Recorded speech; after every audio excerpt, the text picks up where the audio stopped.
ঢাকার ধামরাইয়ে একটি কওমি মাদ্রাসার দীর্ঘদিনের বিশুদ্ধ পানির সংকট নিরসনে স্থাপন করা হলো একটি গভীর নলকূপ।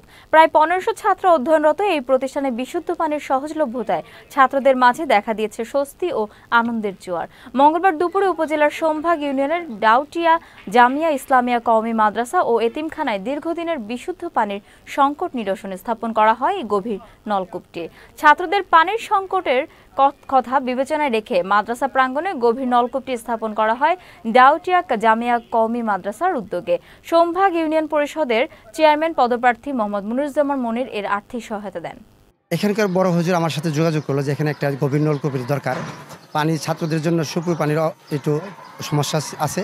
তাই আমি আমার নিজস্ব অর্থায়নে হুজুরের সাথে যোগাযোগ করে আমি এখানে একটা গভীর নলকূপ স্থাপন করে দিলাম, যাতে এই এখানকার 1400 ছাত্র লেখাপড়া করে এদের সুপ্র পানির ব্যবস্থার জন্য, তাদের যাতে সুন্দরভাবে চলতে পারে, ভালো পানি খাইতে পারে, খাওয়ার জন্য আমি এই গভীর নলকূপ স্থাপন করে দিলাম।